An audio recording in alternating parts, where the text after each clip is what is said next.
Hello and welcome to Sujith Talks. My name is Sujith Billa, a registered migration agent living in Australia, and this is the first time I'm doing a AMA. Ask me anything.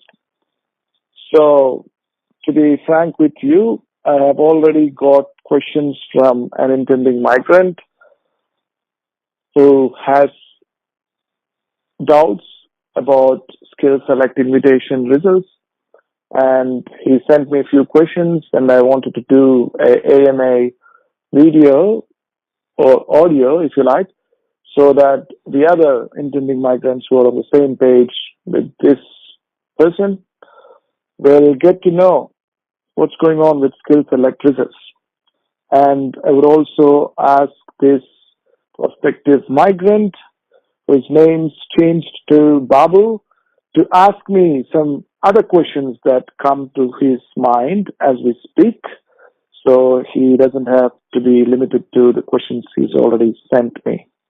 So we'll start the AMA. Hello, Mr. Babu. How are you? I am good, Sujith. How are you today? I am okay. But Yeah, when I'm doing this AMA, it looks like I'm a bit excited because this is the first time I'm doing it. So yeah, let's even I see am how we excited, go. Sujith. Yeah. Yes, Sujith. Yeah. Sujith, let me explain you my case. Yeah. Yeah, I have lodged my EOA on June 12th, 2017 under the job code Computer Network Professional. Okay.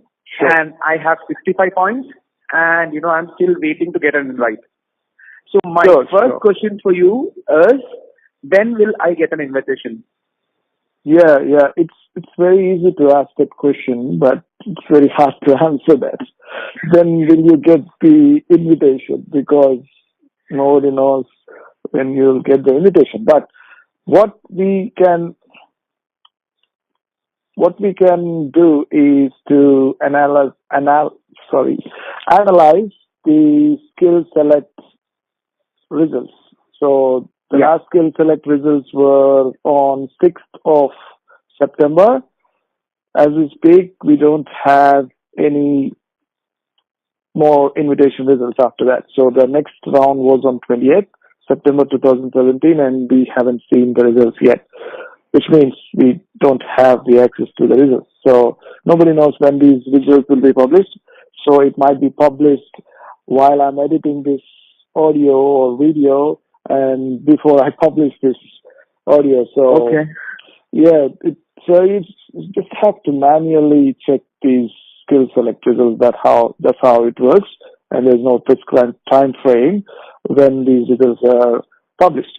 So going back to the results of 6th September 2017, what the information we have here is that the occupation group 2631, it's the same occupation group that you're talking about, and where your occupation falls under, was invited for 65 points on 13th with the visa date of effect as 13th of Feb 2017. So if somebody doesn't know what is date of effect, it means the EOI submitted on 13th of Feb and before 13th of Feb got invited in this 6th September round. And for more information about skill select results, please go to my YouTube channel, which is today a public video library on Australian immigration, especially the skill visas 189, 190 and 489. I've got different videos there, one which analyzes the invitation results generally, and there is one which is about a question, the frequently asked question, would I get invited for 60 points? And there is one on pro rata versus non-pro rata. So there's a playlist called Skill Select Invitation Results. So, Mr. Babu, so going back to your question, so it looks like around there's a gap of 4 months from the time you have submitted the EOI and the time when somebody got invited. So it's around 4 months. So technically speaking, in next few rounds, there's a chance that you could be invited. And because we are speaking now and the 28th September results are already out, which means that you're not invited in the 28th September results. And yeah, absolutely. And you should be looking at the next rounds of invitation results, which are, do you know when they are? Hello? Hello? Do you know when the next invitation round No are? idea, so there's no idea. Because, whenever I get an adrenaline rush whenever DAPP, publishes that, those dates, to be frank. So, you get the rush in adrenaline. Yeah. I normally get, an adrenaline rush, whenever DAPP announces the next invitation rounds. So it happens. Yeah, it happened to all of us who were part of this skill select saga. So it's usually checking the border website time and again, and then checking with your friends if they know anything else. And because there are some bloggers, other publishers out there talking about this, this has become a trending event. I normally rely upon your videos, because your videos are really informative. Because whenever the skill seller results are out, you normally do an analysis on that particular skill seller result and give your inputs. So I normally follow your videos. I normally follow your your inputs on this, because I've seen a lot of publishers doing the same, but your report stands out. Your report stands out all the time. Oh, because I could see your analysis genuine, Sujith. Yeah, so the unique thing about my analysis is that I don't make any predictions. So I mean, see, now we don't have any information about the next rounds. Yeah. So that's what happens. So when we don't have information about next rounds, and when we don't know how many maximum invitations will be sent out for 189. So we can't just say that you will get an invitation next month or you will not get an invitation for the next few months. So that's what is going on today on the internet. So people are disappointed, and when they see few rounds and when they see that nobody is getting invited for 60 points, then they are just saying that till 2018 March or some month, there is no chance that somebody would get invited for 60 points. So those things we can't make an assumptions because we don't know the numbers. So I only talk about what's in our control and what's likely to happen rather than making predictions and assumptions, because I'm not those kind of people who will claim in a video that, oh, this is what happened, this is what I said before, because those are the things that people do to get sensationalism, and I'm not after that sensationalism, because this is people's lives and we can't just say something for the sake of it. Yeah, so just even my visa 190 is pending, even I lodged my visa 190 on June 13th, at 70 points. And, I'm yet to hear from the NSW and Victoria authority. So, can you throw some? Yeah, sure. So, the way these the state nominations work is they have separate requirements. Every state has separate requirements.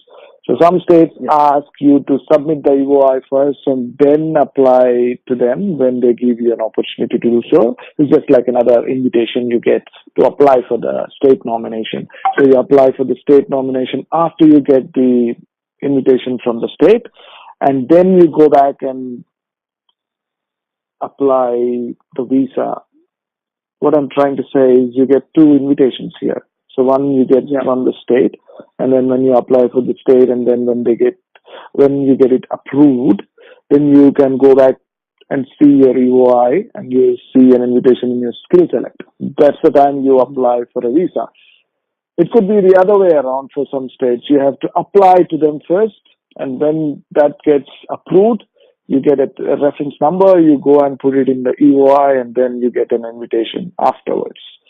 So these things change, and it's interesting that some states have a different procedure for some occupations.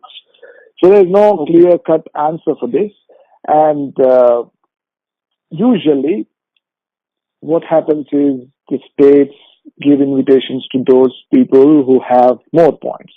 So it's the other kind of skill select, but there are no reports and there are no numbers that we can see for how many points they are sending invitations.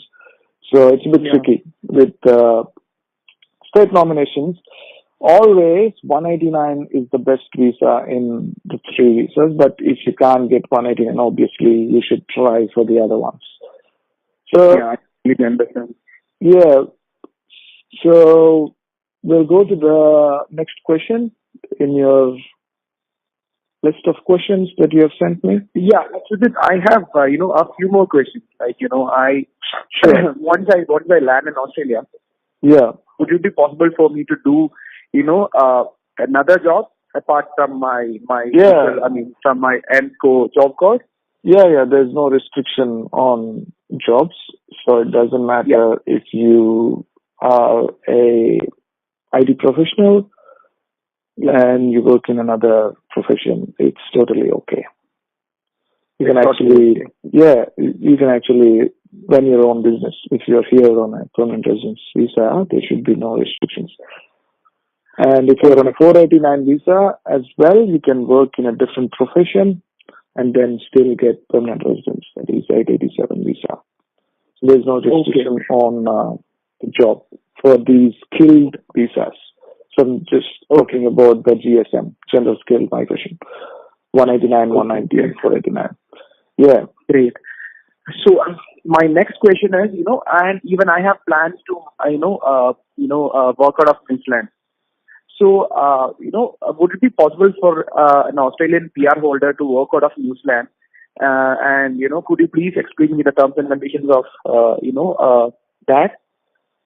I'm not sure about how it works with New Zealand, with an Australian permanent resident status. So we have to check whether there are some transnational arrangements and see how it works and contact relevant persons in New Zealand. Yeah, at this stage, I'm quite limited to Australian migration. Okay, that's good, Sujith. And and one more thing, Sujith. I'm single now, and I might get, and and I'll get married. Yes. In the near future. So could you please tell me could you please tell me how to initiate a spouse visa when it's and could you please take me through the process of a spouse visa? Yeah, so I recently started videos on partner visas. So it would be good if you can check some of them. So I was talking about genuineness of relationship, which is part and parcel of partner visa framework, and it's a critical component. It's very important even if you're married or if you're in a relationship to have a genuine relationship. Yeah. So I wanted to check out. I wanted to check on this. If I'm in a relationship, then how it works with this. Sorry, what were you saying? If I'm in a relationship, can I nominate my girlfriend? Of course, but depends upon what definition do you have in your mind as a girlfriend and what definition the Australian migration framework has. So you can't just go to few movies with a girl and then say that she's your girlfriend and spend some time with her. Okay? So in Australian migration framework, having a girlfriend means having a genuine relationship for about a year. There are a few ways to bypass that and show the genuineness. By saying bypass, I'm not saying that you don't have to have a genuine relationship. It's just that there might be some situations where you you are not in a relationship for 1 year, but you still are in a genuine relationship, and you might have registered your relationship in Australia. So there are a few things as a workaround for that. But usually speaking, if you are in India, then it's very important that you are in a relationship for more than 1 year and also have evidence such as social, financial commitments. Okay. Yeah, there are 4 different aspects which I have covered in my videos on partner visas. Yeah, I've seen those videos with it. Yeah. Yeah. I just thought about asking you. Yeah, it's good to ask rather than just apply without knowing what you're doing. Yeah. Yeah. Yeah. And next question is, how is Australia's job market? Am I making the right decision? And I just thought of asking you. Yeah. To answer this question in a simplistic manner, we just have to look at the skill list. The reason why they put these occupations in a skill list is that they are obviously in demand. And when you see at MLTSSL and STSOL, if an occupation is on MLTSSL, that means it's in more demand than that in STSOL. That's why they give 189s to most of the occupations in MLTSSL. Okay. Yeah. Great. And my next question is, Sujith, I've seen your, video on decision ready application. Yes. So if I can submit all the documents in time, how much time will it take for the case officer to give me a grant letter? So we have these days real-time data being updated on the websites. If you go to 189 visa, you can see the processing time being updated on a periodic manner. So when you apply, if you apply today, then it should be decided within that processing time, usually. So if it's not, then you can actually contact the department and ask them if you have submitted a decision-ready application and hasn't been decided in the processing time framework. But having said that, it's more likely that you'll get it sooner than later if it's a decision-ready application, because that's exactly what I said in the video. So if a case officer comes to your file and if he sees everything is ready, then obviously he would like to take a decision. So it's you who are giving him a chance or her a chance to ask you for more documents, and then they have to come back. And usually then another case officer might come back to that at a later stage. So it might take a while. Yeah. So in order to reduce that, it's always good to file a decision-ready application. And this is where a migration agent will come into picture.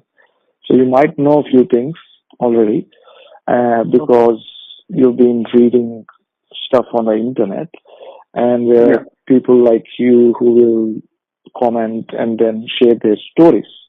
But the problem with that is they don't understand the migration regulations. So there's the Migration Act 1958, and we have online libraries and we try to update our knowledge all the time. It's like everyday news for us. So we have to learn a lot as we go and try to interpret the migration law and also regulations. And these things are related to the applications as well. So how do you file the application? What regulation you have to follow? These things we are the best persons to rely upon.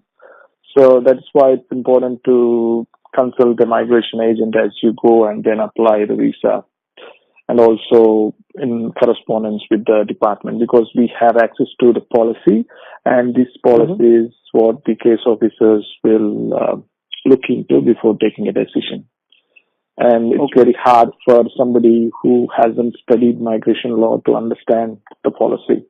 So it's not plain and simple as you see it on the border website. it needs some expertise to interpret that. And when I'm speaking about decision-ready applications, I speak with the knowledge of a migration agent now, and because there are some sections where it talks about how to take a decision and what criteria a case officer has to follow while taking a decision.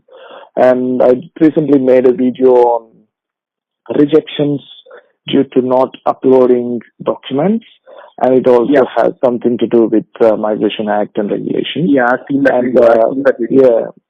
So there is no rule that case officers should ask you before taking a decision. So it's discretionary, which means it's up to him or her to ask or take a decision with what documents you have already provided. So don't just relax and think that he can't make a decision without asking me. So that's the misconception, and that's something you don't know because you don't know how it works. So it's just like a blind leading a blind. So you can't just sit in a forum of 1,000 or 2,000 people who have already applied visas or just done on their own, and they can't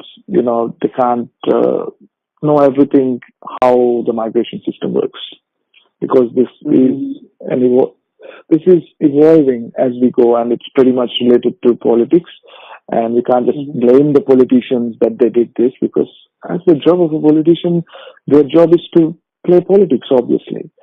So they are the lawmakers, and when they make a law, so it's our job as agents to understand the law, interpret it, and then guide our clients or prospective clients in the right manner.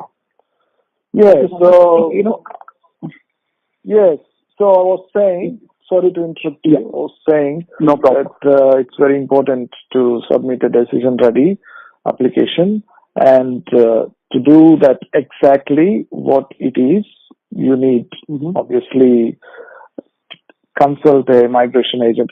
Even if you are doing it on your own, it's very good to have few consultations with an agent and clear your doubts, and then go back and work on your application.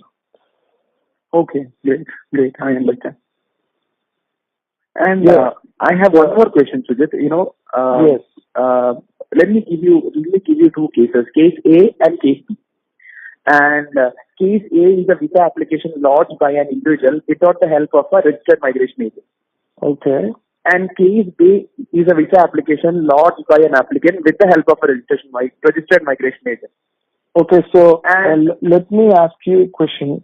In the case A, did the person do it by himself or herself? Yeah, himself or herself. Yeah, but they didn't go to another person who is not registered. They did it themselves. Yeah. I mean, so he or she did it for DIY, do it yourself. Yeah. And the second person, and he took the proper channel. And he went through a registered migration agent, and lodged the visa application. Okay. And these two applications are going to the same case officer. Okay, sure. And when he or she sees the application, can we expect a case officer bias towards the RMA or the registered migration agent, version of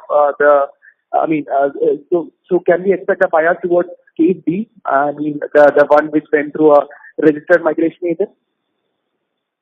Yeah, so these are all speculative questions, and making a hypothesis about how it works and what the case officers will do. So it's something we just have to we just have to think in realistic manner. I know these questions. I mean, this is a hypothetical question, but just thought about asking you. Yeah, sure. I'm not saying that you shouldn't ask me these questions, because I'm not like those persons who give interview to a media person and they say, "Oh, you shouldn't be asking me this question." I'm not that kind of person. Obviously, Okay. AMA means ask me anything. So obviously, you can Okay. ask me anything. It depends on how well I can answer that and whether if I want to answer that or not. So did you mean I can ask you for, I can ask you 50,000 AUD? Oh, is that a question or what? Yeah, question. Ask me anything. Yeah, so can I was saying before this, so it depends on the question and whether I want to answer it or not, or if I can answer it or not. So, Okay. going back to your question of case A, case B, I'll just glorify the story. In case A, let's say there's a person called Anamika, the same name is used in decision ready application video. And in case B, we'll say the person's name is Raj. So Raj has an agent, Anamika doesn't have an agent. Anamika is smart, so she did it herself by watching my videos or by going to another person's videos or blogs. There's a lot of stuff on the internet today. So she's worked and she got some information and then she made a decision ready application. And then registered agent, Raj went to a registered agent and then that agent filed the application. So here, to answer this question, firstly, I didn't see the application of Anamika, I didn't see the application of Raj. So I don't know whether they have decision ready applications. The first thing, I can't comment on those applications. Next thing, the case officer shouldn't be biased whether there is an agent or not. He has to take decision regardless. But do they take decisions regardless, or do they consider who is the RMA? RMA means registered migration agent. So these are speculative questions and we shouldn't be thinking too much about them. Okay? So what's in our control, we have to think about them. What's in our control is to get the highest score for English language test. And the other thing is, if somebody is watching this video who hasn't finished his bachelor's or who has just finished his bachelor's and thinking what to do and how to migrate to Australia, the best advice I give to them is go and join in a company and work in an occupation consistently and see that your roles and responsibilities are relevant to a particular occupation rather than moving around from this occupation to that, because it really matters at the time of the skills assessment. And if you're really thinking about Australia, work experience really matters, and don't waste your time after your bachelor's. Just get a job and stick to that. And while you're working, work on your English language tests.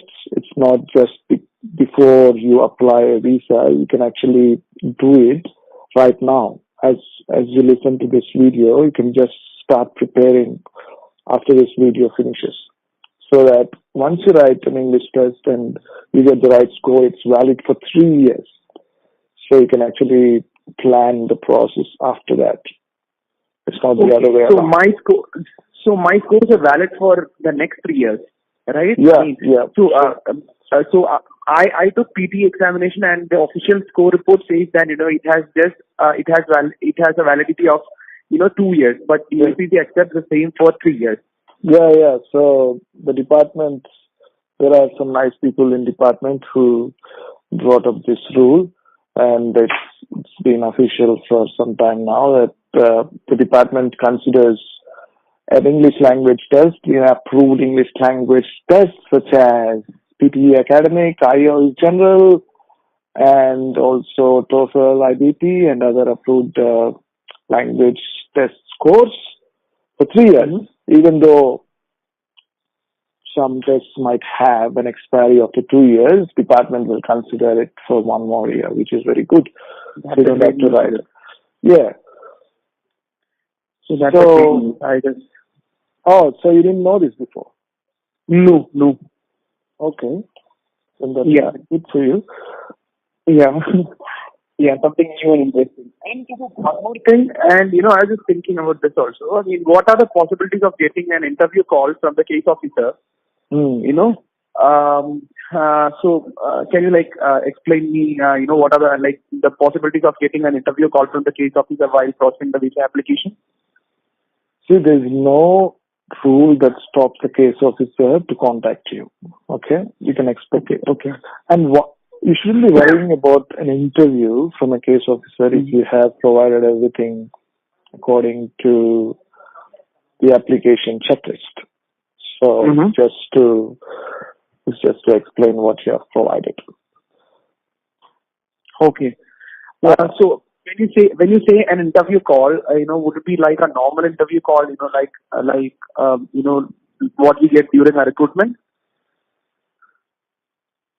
Yeah, so the recruitment calls actually will be harder than these calls, I would say, because Australians are very friendly and they don't give you stress. They just ask you what they want to ask and in a friendly manner, so you shouldn't be worrying about that.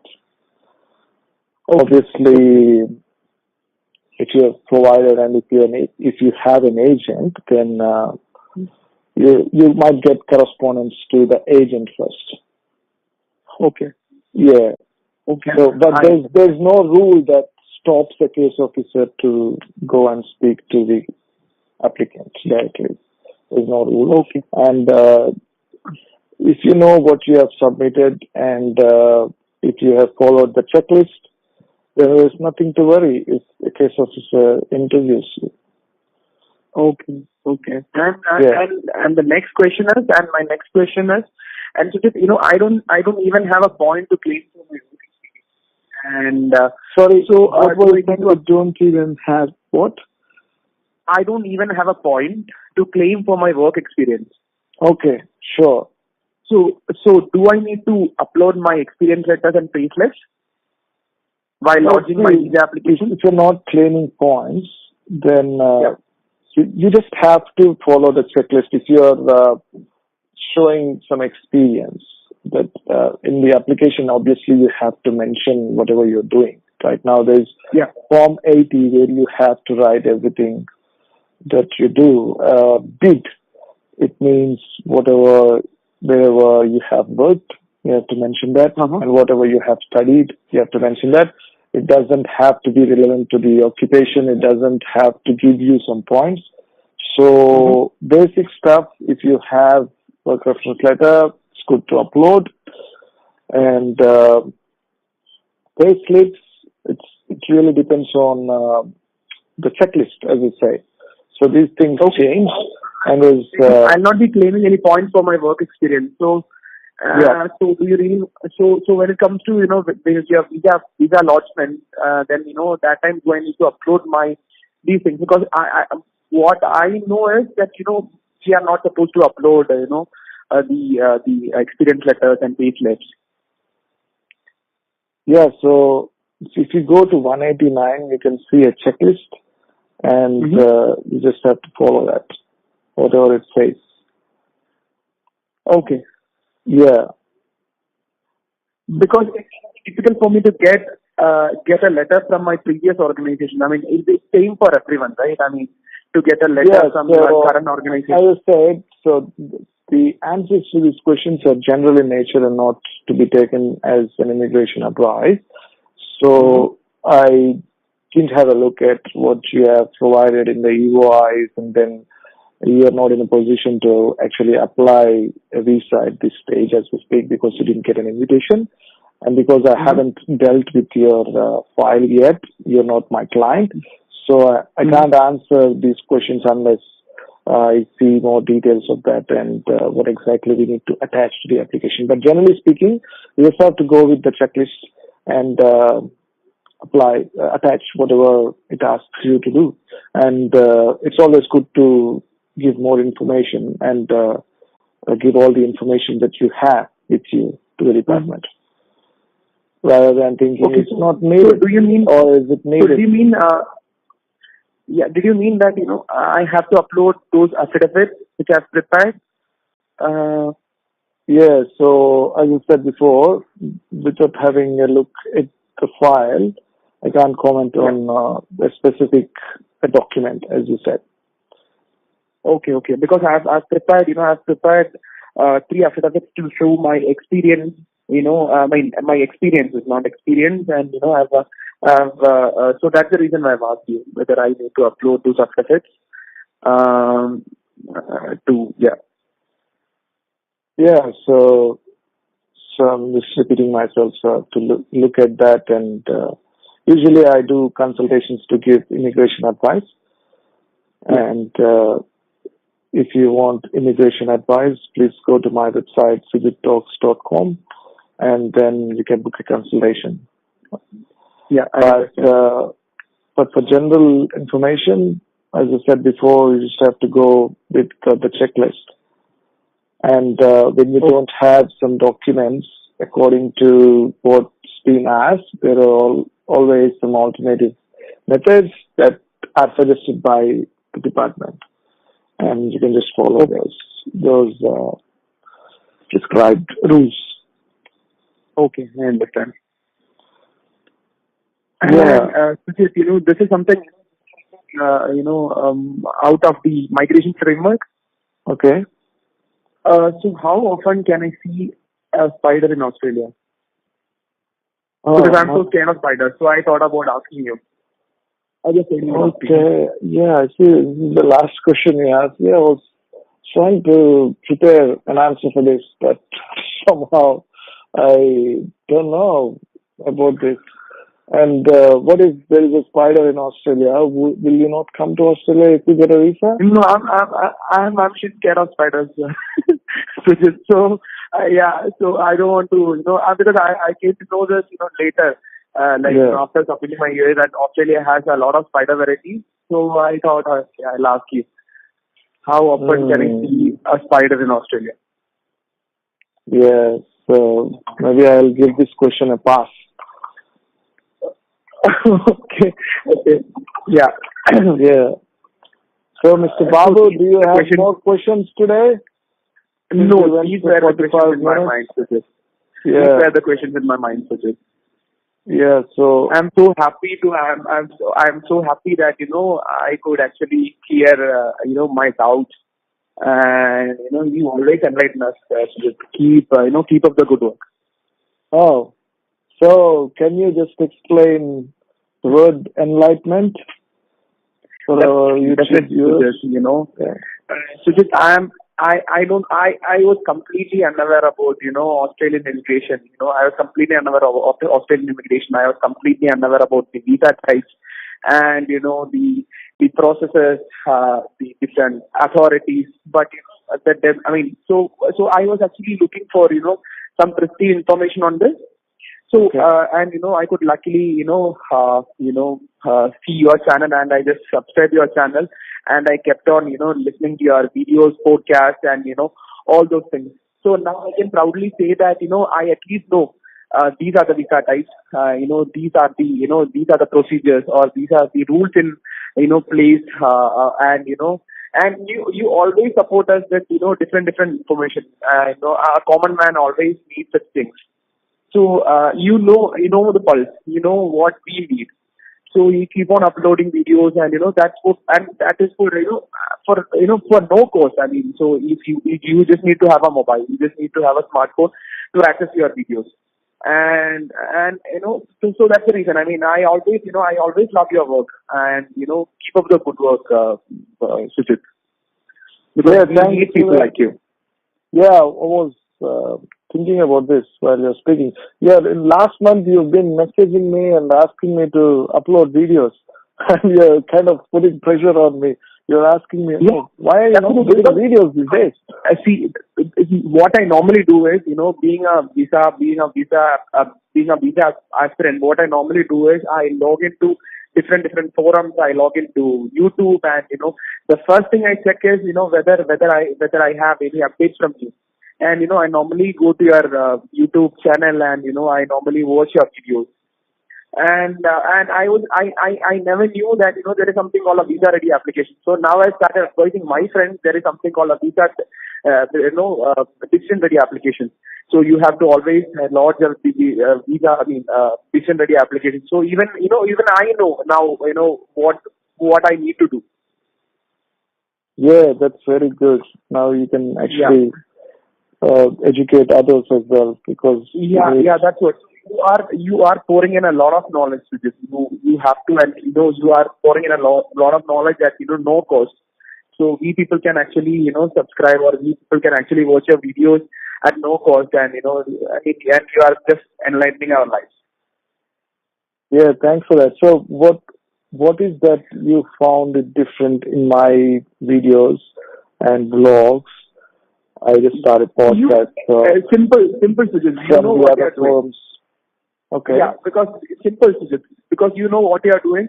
You are not giving any assurance, or you are actually you are making it simpler. You are making it simple for the audience. I mean, so you are actually connecting, or you are actually penetrating the target audience, and your analysis are really good. So because you normally do, and you gave it with a caution that this is not from this is. I'm not this is, don't take this as a your code, because after your analysis you normally say something called don't consider this as immigration official. Yeah. So, and those things are really good, because people can understand that and you are not giving any assurance that I can get your visa within this time, but you are making them understand that you are keeping our hopes alive. Yeah, Mr. Babu, you brought a good point here, which I wanted to talk. So in immigration, there's no guarantee. So practically speaking, there's no guarantee. And also, when we studied migration law, we were taught that we shouldn't be giving a guarantee to anybody, because in reality, there's no guarantee. So if somebody says that they will give you a visa, then that person is a bullshit artist. You know what a bullshit artist is in Australian language? No, Sujith. So a bullshit artist is a person who makes unrealistic things seem like realistic things. So so he articulates in a manner that you will believe that whatever he's saying is true, or she's saying is true. So if somebody says that there is a guarantee that you'll get an Australian visa, then the person is a bullshit artist. And then there are other people who ask agents that whether they can get a job for guarantee if they get the visa. So there's another question now. These are the things, as you know, nobody can give a guarantee to. And you have to be blunt and say the truth. So you can't just hide what's real and then just try to pretend and just try to make up facts just to get some clients. It's very silly. Yeah. I understand. Yeah, so that's it from my end, because I had a lot of questions in my mind. I'm feeling so free now, because I could clear my doubts. Yeah, so I was asking you, so when did you first think of migrating to Australia? That is first question. And then when did you start watching my videos first time? Yeah. And Australia. This thought came to my mind in the month of January, and I thought, and this is the right time to make a move on. This is the right time to Jan this year, 17. Yeah, this year, yeah. So and I was actually, because I do a lot of background research. And I do a lot of parallel research. So what I thought is, let me search for this Australian immigration, and I just plugged in this keyword, and I could see a lot of channels. So what was the keyword? Australian migration. Yeah, Australian migration. So, and what I got, I could see a lot of channel listing out and popping up. And in between, I got to see your videos, and the first thing attracted me is your sound, your voice. So your voice is really, commending. Your voice is really imposing. So I thought, okay, let me just listen to this guy for some time. And I just started, immediately I subscribed to your channel and I kept on watching your videos. I have seen your videos now, even from 2013 for 4 years back videos where you explaining about visa types, and IEL and just need an IEL score 6 to get a invitation. Oh yes, something related to IEL score. That's the most popular video of mine. Yeah. IEL score 6 is required for immigration. For your official immigration. So those videos, so on and so forth, I kept on watching your videos. And what I got to know, your videos are genuine. Your videos are genuine. Your videos are informative, and you are not giving any assurance. And because most of the migration agents, they just blindly say a timeline. Within 6 or 7 months, I can get your PR. But you are not at all giving any assurance. You are just making your points clear, and you are pouring in more and more information. So that's what attracted. And I even remember your videos. That's the best thing about your videos. Just imagine, someone remembering your videos, line by line. Yeah. So what were the videos you liked the most? Yeah, the best one is the dictionary application video, and that was the best. That was the best video. I still remember the entire case. Oh. Why did the visa get delayed, and those things I still remember. I still remember the entire video, and I would have watched it at least 5-6 times. Yeah. Those things are really informative. For a common man like me, those things are really, informative to just. Yeah. Do you think you know what people need? You know what people need, and you know what you're doing. That's the best thing, sets you apart from, the other players in the, other players and the migration industry. Yeah. See, you're not a common man. Firstly, you're an IT professional, and I'm passionate to help skilled migrants all over the world, and especially from India, because we have got many of them, and who are bright, who are sharp, but somehow they don't know how to get here, and some of them do not have competent English language score. It's very funny that somebody who has 10 years of experience hardly can speak in English for a few minutes. So that's a bad state of affairs. And why are we in that state? The reason is segregation. And I've explained about this segregation thing in my podcast, which I will continue to do so. So I'm passionate about skill migration, and also I am going to do partner visas and return resident visas. Those are the new videos I've published. So before finishing this visa 157, 155 and 157. Yeah, 155, 157, and also giving updates about citizenship bill. And we'll do more videos on that as well, as I know more information. And before we finish this AMA, I would love to ask you this question. How can I make my channel better? So I was watching New Zealand elections last night, and they say bitter for better. So it was good to know that. Anyways, so tell me, how can I improve my videos, and what are your expectations from now? Yes, keep on doing videos. So at least once in 15 days you can publish a video, and on what you have not yet touched upon.